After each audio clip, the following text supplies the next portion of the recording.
Hello everyone, welcome to GK GS super series. ये इस series का 7वां वीडियो है। ये सीरीज़ स्पेशली बिहार एसआई के लिए स्टार्ट की गई है और इसके अलावा भी कोई भी जीके जीएस सेंट्रल एग्ज़ाम है उसके लिए ये वीडियो और इस सीरीज़ के अंदर डाली जाने वाली सभी वीडियोस काफ़ी इंपॉर्टेंट होने वाली हैं। इसके अंदर जो हमारा पहला पॉइंट है वो है प्रोटीन। प्रोटीन हमारा एक मैक्रो न्यूट्रेंट है जो हमारे खाने से मिलता है हमें, और ये इसे बॉडी बिल्डिंग फूड कहते हैं। और अंडर ग्रोइंग एज में इसका बॉडी के लिए काफ़ी इंपॉर्टेंस रहता है। सबसे पहली बार प्रोटीन शब्द का प्रयोग बर्जेलियस नाम के साइंटिस्ट ने 1938 में किया था। प्रोटीन अमाइनो एसिड के बने होते हैं और ख़ासतौर से एंजाइम, हार्मोन्स और जो इंसुलिन होते हैं वो प्रोटीन्स होते हैं। अब हमारे शरीर में प्रोटीन बनते नहीं हैं, बेसिकली हमें इसे बाहर से लेना पड़ता है। अमाइनो एसिड 20 प्रकार के होते हैं, 20 टाइप के अमाइनो एसिड होते हैं, इसमें से 9 और 11 एमिनो एसिड के 2 कैटेगरी में इसको बांटा गया है, जिसमें से जो असेंशियल एमिनो एसिड होते हैं वो 9 होते हैं जो हमारे बॉडी के लिए काफ़ी इंपॉर्टेंट होते हैं, और 11 जो असेंशियल नहीं होते हैं, इंपॉर्टेंट नहीं होते हैं। जो असेंशियल होते हैं उसे हमें बाहर से लेना पड़ता है, और जो असेंशियल नहीं होते हैं, जो इंपॉर्टेंट नहीं होते हैं, वो हमारे बॉडी में भी बन जाता है और ये लीवर में बनता है। हालांकि इसका बॉडी में कोई यूज़ होता नहीं है। और प्रोटीन की जब डेफिशिएंसी हो जाती है शरीर में, तो बच्चों में होता है मरासमस डिजीज़ और बड़ों में होता है क्वासरक्योर डिजीज़। और क्वासरक्योर डिजीज़ ये लीवर को प्रभावित करता है। अगला पॉइंट हमारा है कंप्यूटर से यूनिवैक। ये सेकेंड जनरेशन का कंप्यूटर है और इसमें ट्रांजिस्टर का प्रयोग किया गया था, और ये पहली बार व्यावसायिक कंप्यूटर के रूप में यूनिवैक को यूज़ किया गया था। जैसे अभी जो कंप्यूटर बने होते हैं हमारे, वो आर्टिफिशियल इंटेलिजेंस के पर आधारित होता है, खुद ब खुद काम करने वाला। तो अगर क्वेश्चन ये रहे कि अभी का कंप्यूटर जो हमारा है वो 11th जनरेशन, 10th जनरेशन, तो ये बेसिकली आर्टिफिशियल इंटेलिजेंस पर आधारित होता है। लेकिन जो सेकंड जनरेशन का कंप्यूटर था ये इंपॉर्टेंट इसलिए भी हो जाता है क्योंकि व्यापार के दृष्टिकोण से, बिजनेस के दृष्टिकोण से पहली बार इसको यूज़ किया गया था, और ये सेकंड जनरेशन का कंप्यूटर था और ट्रांजिस्टर का इसमें प्रयोग किया गया था इसको बनाने के लिए। कुछ मेटल्स की बात करते हैं, उसके मेलेबिलिटी की बात करते हैं, आघात वर्ता की बात करते हैं। दरअसल सोना की ये घटते क्रम में, आघात वर्ता घटते क्रम में है। बेसिकली सोना की आघात वर्ता सबसे अधिक है, चांदी की, इसके बाद सीसा, इसके बाद तांबा, इसके बाद एल्यूमिनियम, इसके बाद टीना, इसके बाद प्लेटिनम, इसके बाद जस्ता, इसके बाद लोहा और इसके बाद निकल। यानी कि इस सीरीज में सोने की जो आघात वर्धता है, मेलेबिलिटी, वो सर्वाधिक है और निकल की सबसे कम है। इसका मतलब निकल सबसे ज़्यादा कठोर है और सोना सबसे ज़्यादा लचीला है। मेलेबिलिटी का मतलब, या आघात वर्धता का मतलब होता है किसी भी धातु को पीट कर हम उसको सीट में कितना परिवर्तित कर सकते हैं। अगला अपने हमारा वर्ल्ड रेडियो डे से है। देखिए, वर्ल्ड रेडियो डे, रेडियो के ऊपर जो न्यूज़ का प्रसारण होता है उसकी जागरूकता को बढ़ाने के लिए पूरी दुनिया में 13 फरवरी को वर्ल्ड रेडियो डे के रूप में मनाया जाता है, और 2022 में, और हर साल एक नई नई थीम को देकर वर्ल्ड रेडियो डे हम मनाते हैं।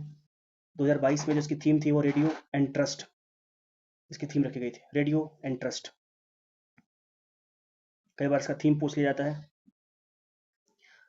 भारत के उपराष्ट्रपति यानी कि वाइस प्रेसिडेंट ऑफ इंडिया, हमारे संविधान में अनुच्छेद 63 में इसकी चर्चा की गई है, और इसके निर्वाचन मंडल को चुनते कौन है? बेसिकली राज्यसभा के निर्वाचित सदस्य और मनोनीत सदस्य, और लोकसभा के केवल निर्वाचित सदस्य। ये याद रखिए, काफ़ी इंपॉर्टेंट हो जाता है। और निर्वाचन मंडल में जो उपराष्ट्रपति भी होते हैं वो राज्यसभा, चूँकि उपराष्ट्रपति जो होते हैं उनको वेतन भत्ता जो कुछ भी मिलता है वो उपराष्ट्रपति होने के नाते नहीं मिलता, बल्कि जो राज्यसभा होता है हमारा अपर हाउस, उसका जो प्रेसिडेंट है ये उपराष्ट्रपति होते हैं, और इसी के लिए उनको वेतन भत्ता दिया जाता है। इसको भारत के राष्ट्रपति के रूप में भी यह काम कर सकते हैं। आर्टिकल 65 के अनुसार जब राष्ट्रपति की मृत्यु हो जाती है, किसी कारणवश राष्ट्रपति पर महाभियोग लग जाता है, राष्ट्रपति अपने पद पर नहीं रहते, तो ये 6 मंथ तक राष्ट्रपति के रूप में काम कर सकते हैं, और उसके लिए उसको राष्ट्रपति का वेतन भत्ता दिया जाता है। वर्तमान में उपराष्ट्रपति हैं श्री जगदीप धनखड़।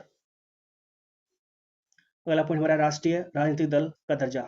किसी भी पार्टी को राष्ट्रीय राजनीतिक दल का दर्जा दिया जाएगा, उसके लिए 2 कंडीशन होते हैं, number 1, number 2, number 3। Number 1, number 2, number 3। पहली शर्त है कि 4 राज्यों में लोकसभा अथवा विधानसभा में जितना भी वैध मत का मतलब हुआ जो रिपीटेशन है वोट का, उसको हटाकर, उसको छोड़ाकर जो वैलिड वोट है उसका 6% जो वोट है वो लाना होता है किसी भी पार्टी को। पहला कंडीशन। दूसरा कंडीशन है कि इसके अलावे एक या अधिक राज्य में विधानसभा की न्यूनतम 4 सीटें जितनी होंगी उनको, या तो वो एक राज्य में जीते या फिर एक से अधिक राज्य में जीते, मिनिमम उसको 4 सीटें विधानसभा के अंदर जितना होगा। कंडीशन नंबर 2 का सब्स्टिट्यूट कंडीशन नंबर 3 है, या तो कंडीशन 2 या कंडीशन 3 को फुलफिल करना होगा। थर्ड कंडीशन है कि 3 राज्यों में लोकसभा की जितनी भी सीटें हैं उसमें से कम 2% सीट जीतना अनिवार्य है। मतलब क्या?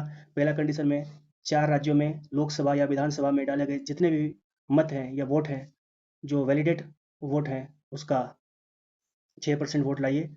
इसके अलावे 2 कंडीशन में से आपको एक कंडीशन और लाना होगा, फुलफिल करना होगा। इसके अलावे एक या अधिक राज्यों में विधानसभा की न्यूनतम 4 सीटें जितने होंगे आपको, और 3 राज्यों में लोकसभा की 2 सीटें प्राप्त करना अनिवार्य है। किसी कोई भी राजनीतिक पार्टी अगर ऐसा करने में सक्षम होती है तो उसको राष्ट्रीय राजनीतिक दल का दर्जा दिया जाएगा। इसके अलावा अगला पॉइंट हमारा अरावली हिल्स से है। अरावली हिल्स बेसिकली 3 राज्यों में इसका विस्तार है, गुजरात, राजस्थान और दिल्ली। दिल्ली में अरावली हिल्स को दिल्ली रिज के नाम से जानते हैं। दिल्ली में अरावली हिल्स को दिल्ली रिज के नाम से जानते हैं। अरावली हिल्स जो है दुनिया की सबसे पुरानी चट्टानों में से एक है। इसकी अनुमानित जो आयु है वो 4.5 बिलियन वर्ष कहा जाता है इसको। 4.5 बिलियन वर्ष कहते हैं। ये पुराना है चट्टान और ये अवशिष्ट पर्वत का उदाहरण है। और अरावली हिल्स की जो सबसे ऊंची चोटी है, हाईएस्ट पीक, उसका नाम है गुरु शिखर और उसकी ऊंचाई सी लेवल से 1722 मीटर की है। उसकी ऊंचाई 1722 मीटर की है। तो याद रखिए अरावली हिल्स प्री कैम्ब्रियन युगीन चट्टानें हैं और इसकी जो आयु है अभी से लगभग 4.5 बिलियन वर्ष पहले का है और ये अवशिष्ट पर्वत की श्रेणी में आते हैं। और इसकी सर्वोच्च चोटी का नाम है गुरु शिखर जिसकी ऊंचाई 1722 मीटर है। 3 राज्य में इसका फैलाव है, गुजरात, राजस्थान, दिल्ली। दिल्ली में इसको दिल्ली रिज के नाम से जानते हैं। अजमेर। अजमेर को झीलों का नगर कहते हैं। ये बेसिकली राजस्थान का एक छोटा सा शहर है अजमेर। झीलों का नगर इसको कहते हैं। अब झीलों का नगर क्यों कहते हैं? क्योंकि इसमें कई झील पाई, जैसे कि आना सागर झील, फाई झील, पुष्कर झील, ये सभी झील अजमेर में पाए जाते हैं। अजमेर में सिचुएटेड है, इसलिए अजमेर को झीलों का नगर कहा जाता है। अजमेर बेसिकली जो फेमस हुआ है, अजमेर शरीफ को लेकर फेमस हुआ है। शेख सलीम चिश्ती का दरगाह यहाँ पे है, इस वजह से अजमेर काफ़ी फेमस हो गया था। देखिए जैन स्थल, एक प्रसिद्ध जैन स्थल नाम है नासिया जैन स्थल, ये अजमेर शरीफ में पड़ता है। इसके अलावा अजमेर में एक मेला लगता है, उसे उर्स मेला कहते हैं। अजमेर में एक मेला लगता है, उसको उर्स मेला कहते हैं और ये अजमेर शरीफ में लगता है। अजमेर में एक जगह है अजमेर शरीफ, जहाँ पे शेख सलीम चिश्ती का दरगाह है, वहाँ पे स्थित है।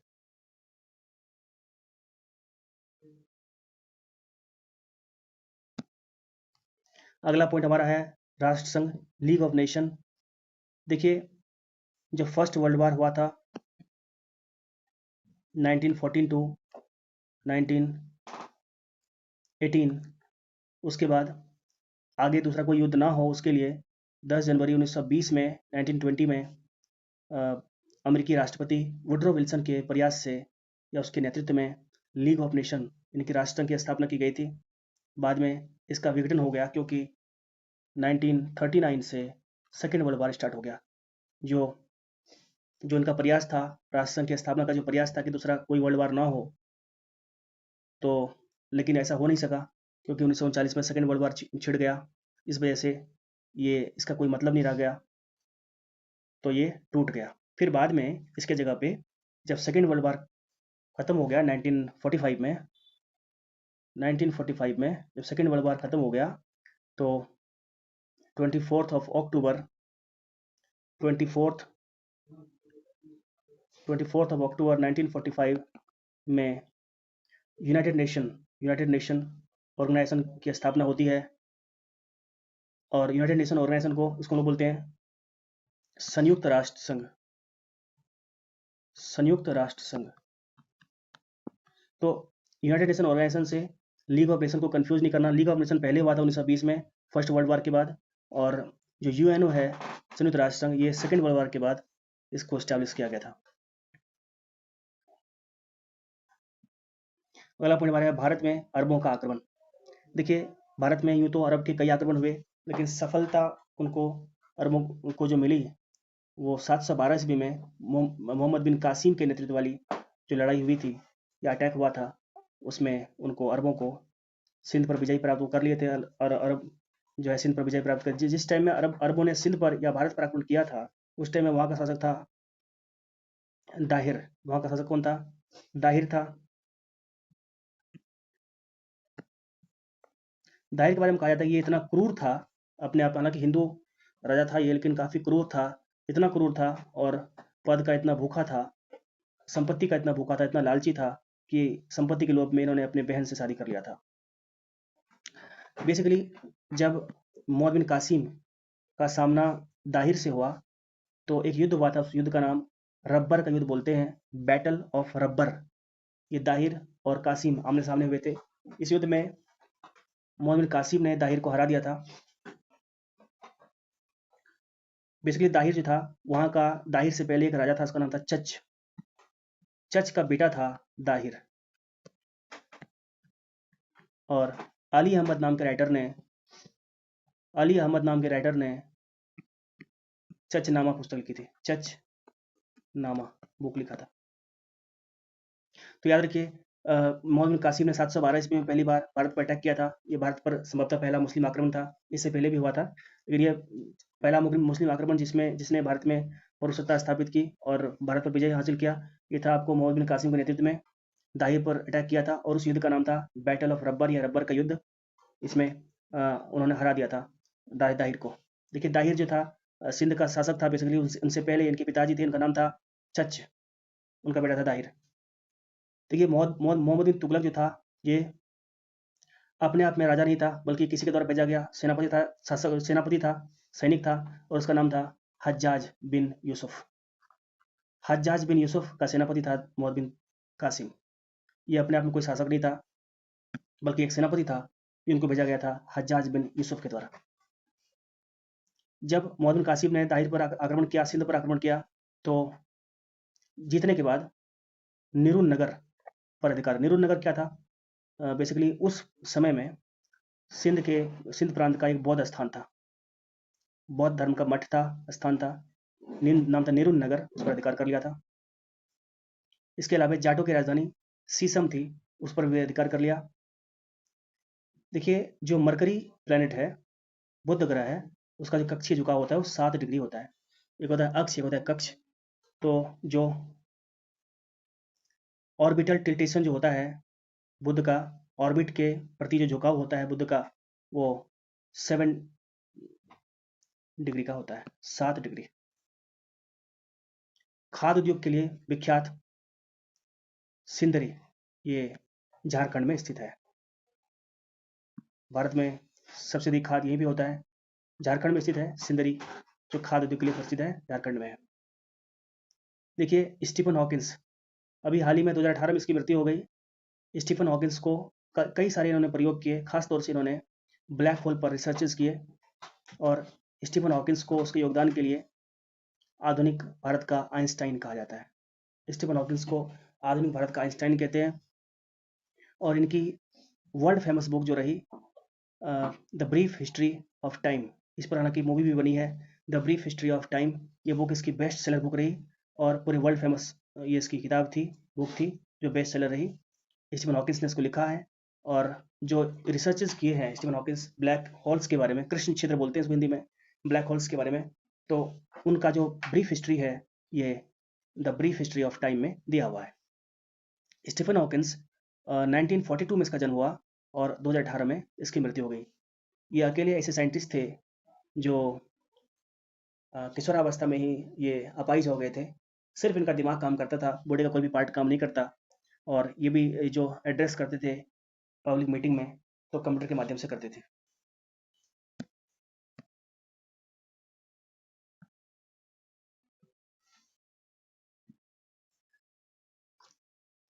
अगला पॉइंट हमारा है भारत की प्रमुख जनजातियां और राज्य।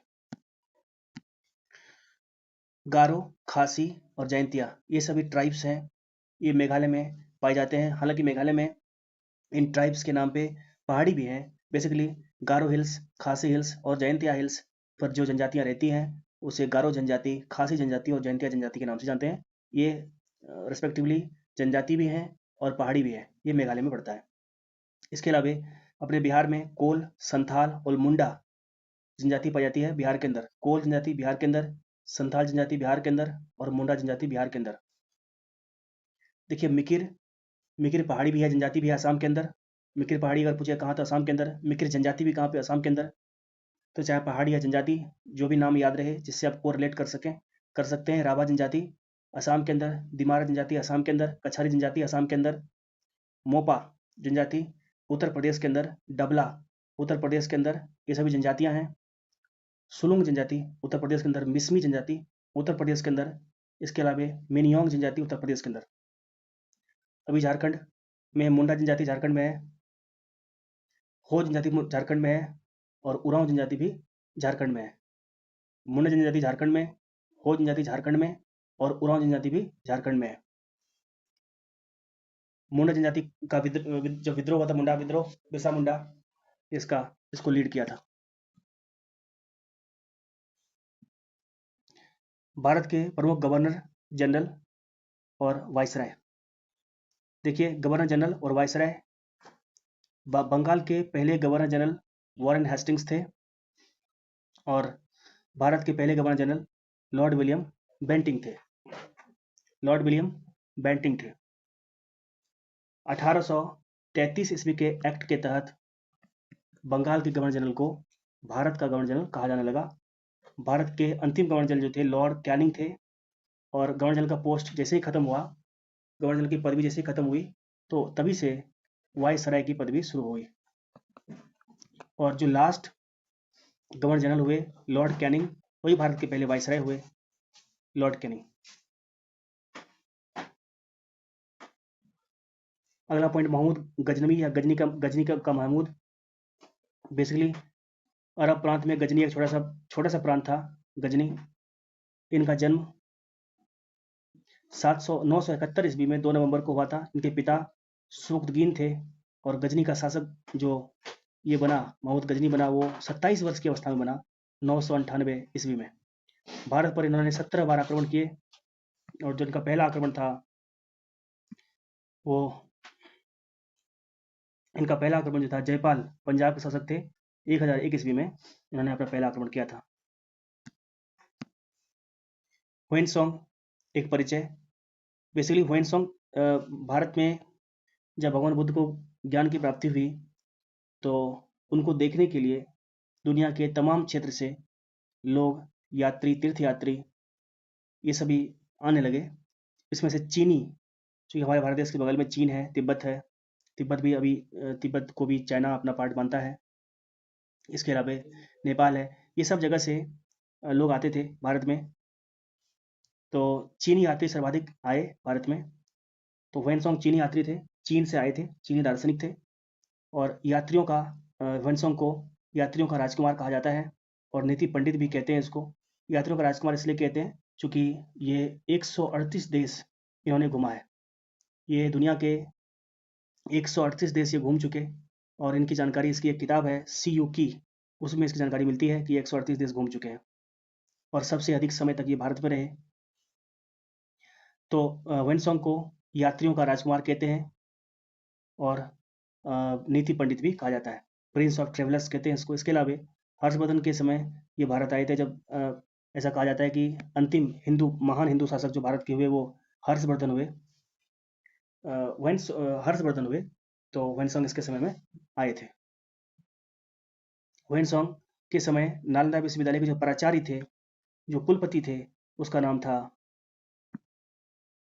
आचार्य शीलभद्र। आचार्य शीलभद्र।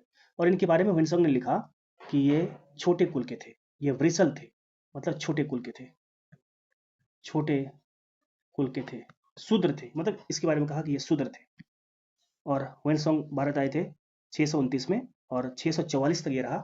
645 में फिर यहाँ से वो जो ओरिजिन कंट्री था चाइना, वो वहाँ चला गया। मोल की बात करते हैं, ये साइंस से है। मोल की बात करते हैं। मोल बेसिकली नंबर को भी दिखाता है और द्रव्यमान को भी दिखाता है, मास को भी दिखाता है।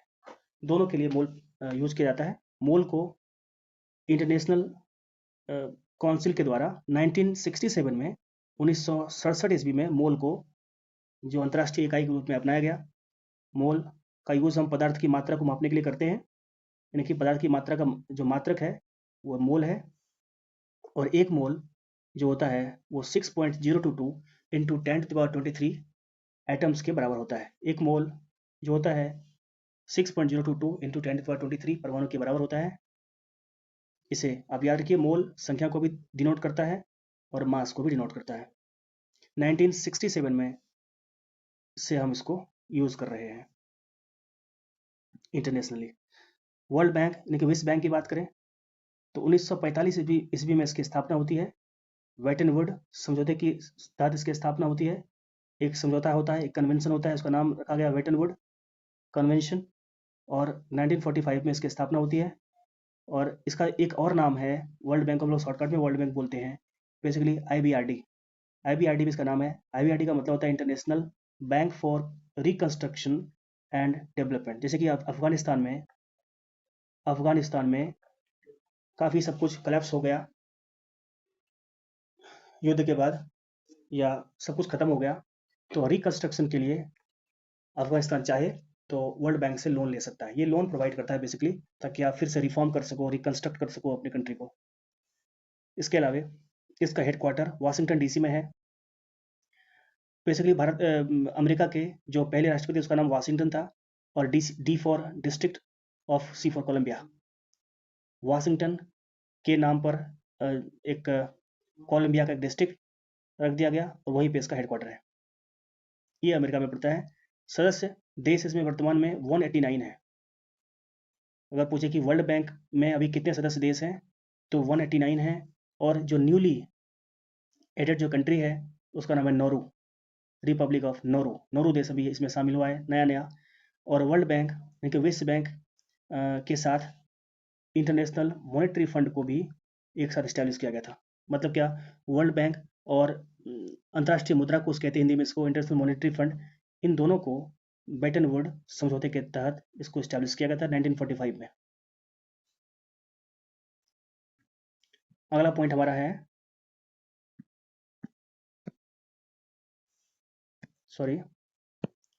अगला पॉइंट हमारा है गैस और ठोस वेल्डिंग। हम जो वेल्डिंग करते हैं उसमें सॉलिड का भी यूज़ करते हैं और गैस का भी यूज़ करते हैं। जब हम सॉलिड का यूज़ करते हैं तो उसमें आयरन ऑक्साइड और एल्युमिनियम को यूज़ करते हैं, और जो उसका रेशियो होता है वो 3:1 का होता है। यानी कि आयरन ऑक्साइड और एल्युमिनियम, इसमें ज़्यादा आयरन होता है, एल्युमिनियम कम होता है, 3:1 के रेशियो में हम लोग उसको मिलाकर वेल्डिंग करते हैं। जब हम गैसीय वेल्डिंग की बात करते हैं तो इसमें ऑक्सीजन और एसिटिलीन गैस को, इसमें ऑक्सीजन और ऑक्सीजन हीलियम को तो हम लोग जब डाइव करते हैं पानी के अंदर तो सिलेंडर में भरते हैं ऑक्सीजन हीलियम को, लेकिन ऑक्सीजन और एसिटिलीन गैस को हम लोग मिला करके गैसीय वेल्डिंग करते हैं। कच्चे फलों को कृत्रिम रूप से पकाने के लिए भी हम लोग एसिटिलीन गैस का प्रयोग करते हैं। जो हमारा कार्बेट होता है घर में कच्चे फल को पकाने के लिए जो यूज़ करते हैं, जब हम उसमें पानी छिड़कते हैं तो उससे एसिटिलीन गैस निकलती है। फॉस्फोरस पी की बात करें, देखिए फॉस्फोरस को पी से डिनोट करते हैं। बेसिकली ये नाइट्रोजन गैस की तरह होता है। फॉस्फोरस जो होता है वो नाइट्रोजन गैस की तरह होता है, नाइट्रोजन गैस का अनुरूप होता है। एक होता है अपर रूप, एक होता है अनुरूप। तो अनुरूप को बोलते हैं एनालॉग और अपर रूप को बोलते हैं इलेक्ट्रॉफ्स। जो फॉस्फोरस का सिंबल होता है वो पी होता है, पी से हम इसको इंडिकेट करते हैं। और ख़ास बात यह है कि इसमें मुक्त अवस्था में इसके इलेक्ट्रॉन्स नहीं पाए जाते, इसकी परमाणु संख्या 15 होती है। हमने इस सीरीज़ के अंदर करंट अफेयर्स को भी अब से शामिल करने का फैसला लिया है कि हम आपका जो इम्पोर्टेंट करंट अफेयर्स होंगे, जो कुछ जो स्टैटिक और करंट दोनों का मिक्सअप होगा, जिसकी चर्चा हाल ही में हुई है, हम उसको भी ऐड करेंगे इसमें। जैसे कि अभी हाल ही में जो फेस्टिवल्स मनाए गए हैं 2022 के अंदर, हम उसको भी इसमें शामिल, जैसे कि लोसर उत्सव की बात करें, ये लद्दाख में मनाया जाता है हर साल। और स्पुतनिक गस्टर फेस्टिवल भी लद्दाख में मनाया जाता है। अगर लोसर लद्दाख में मनाया जाता है तो याद रखिए लोसांग फेस्टिवल को सिक्किम के अंदर मनाया जाता है। इसके अलावा संगाई त्योहार मणिपुर में मनाते हैं। संगाई त्योहार मणिपुर में मनाते हैं।